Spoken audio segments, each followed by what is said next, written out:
नमस्कार, मैं PM DNS Singh और आप देख रहे हैं कमाल यार। इस वक्त की बहुत ही बड़ी खबर निकलकर सामने आ रही है नेपाल के लिए, जहां दोस्तों और खास कर उन परिवारों के लिए जिनके लोग सऊदी अरेबिया में काम करने के लिए गए थे और उनकी गवर्नमेंट ने यहां पे उन्हें अरेस्ट कर लिया।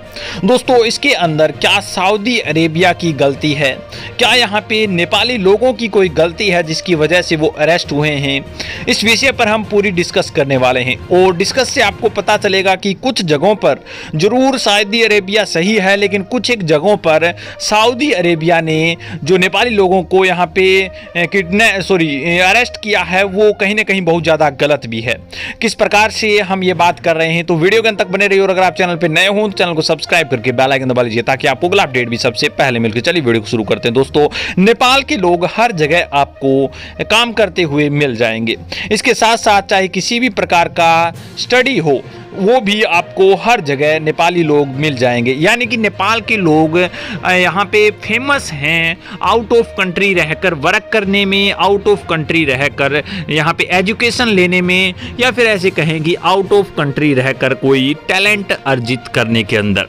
तो ऐसे में बात सिर्फ यहाँ पे ना केवल नेपालियों की एक देश से जोड़ा जा सकता है, बल्कि सारे वो देश जिसके अंदर नेपाली काम करते हैं या फिर किसी भी रीजन से नेपाली गए हुए हैं उनके साथ न्याय हो, उनके साथ उनका रहन सहन, ये सारी जिम्मेदारी लेने वाला कोई हो। और ऐसे में दोस्तों आजकल वैसे भी हमें पता है कि जो दूतावास होते हैं वो लगभग उन सभी देशों में होते हैं, हर एक देश के, जिसमें यहाँ पे उनके नागरिक काम करने के या फिर किसी और पर्पज़ के लिए आते हैं। तो हम बात कर सकते हैं कि सऊदी अरेबिया में जो नेपाल का दूतावास है उनका ये यहाँ पे कर्तव्य बनता है कि वो अपने देश के नागरिकों की सहायता करे और यहाँ पे उनके देश के नागरिकों की एकदम निगरानी रखे कि कौन क्या कर रहा है। अब बात कर लेते हैं दोस्तों कि सऊदी अरेबिया के कानूनों की। तो उनके कानून बहुत ज़्यादा सख्त हैं। उनके देश के अंदर शराब पीना बिल्कुल बैन है। अगर कोई पीता हुआ मिलता है तो उनके देश में 6 महीने से लेकर 2 साल की सज़ा हो सकती है। इसके साथ साथ दोस्तों जुर्माना भी लगाया जा सकता है। अगर बात करें दोस्तों यहाँ पे लड़कियों का जो हमारे जैसे देशों में होता है, अगर बात करें भारत की, तो यहाँ पे काफ़ी ज़्यादा जो रेप केस बढ़ते हैं वो ऐसा वहाँ पे बिल्कुल नहीं है। वहाँ पे इस चीज़ के लिए भी बहुत बड़ी सख्ताई है और इसीलिए यहाँ पे सऊदी अरेबिया के जो कानून हैं वो इतने ज़्यादा सख्त हैं कि वहाँ पे टाइम नहीं लगता किसी भी चीज़ का फैसला लेने के अंदर।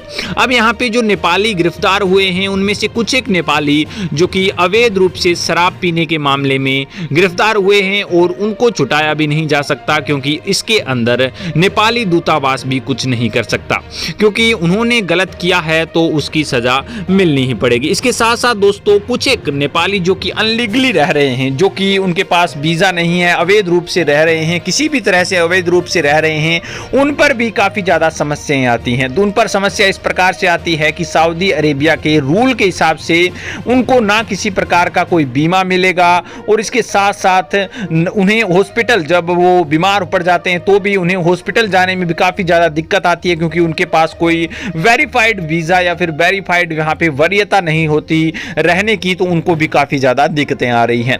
यहाँ पे भी हम ऐसा मान सकते हैं कि कहीं ना कहीं नेपाली जो लोग हैं उनका गलती है। लेकिन दोस्तों सऊदी अरब में काम करने वाले नेपाली कामगारों ने एग्जिट वीजा की प्रक्रिया के दौरान दलालों द्वारा गठे जाने वाले की शिकायत की है। नेपाली दूतावास के मुताबिक जो कोई भी घर लौटना चाहता है वह डिपो सेंटर में पुलिस अधिकारी या अन्य अधिकारियों को जल्द से जल्द प्रक्रिया की व्याख्या करने के लिए बुला सकता है और जिन लोगों को निर्वासित किया गया है वो तुरंत उड़ान भर सकते हैं। यानी कि सऊदी अरब सरकार का होलैंड सेंटर किसी भी देश के लोगों को वापस लाता है। और या ऐसा कहा जाता है कि नेपाली ड्राइवर अपनी पिछली नौकरी से भाग गया था और उसे 2 या 3 साल के लिए बाहर काम करने के लिए निर्वासित कर दिया गया है।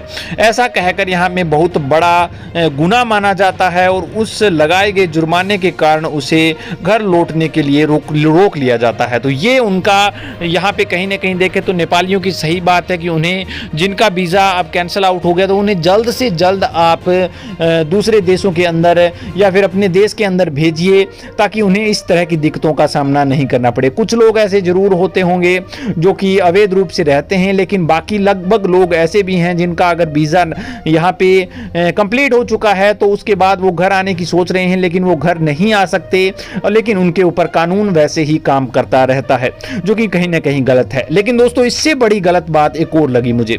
सऊदी अरेबिया में विभिन्न मीडिया के माध्यम से अश्लील सामग्री प्रसारण पर प्रतिबंध लगा दिया गया है, जो कि सबसे बढ़िया नियम लगा। लेकिन सोशल मीडिया पर यहाँ पे सऊदी अरब के धर्म और संस्कृति के खिलाफ पोस्ट करने पर भी रोक है, ये भी बढ़िया बात है। लेकिन कोविड-19 महामारी के दौरान एक नेपाली को फेसबुक लाइव का उपयोग करने के लिए भी 9 महीने की जेल हो गई थी, जो कि मुझे सबसे गलत लगा और सबसे एक वाहियात हरकत हम कह सकते हैं लगी। नेपाली दूतावास की पहल से इसे आखिरकार रिहा भी कर दिया गया।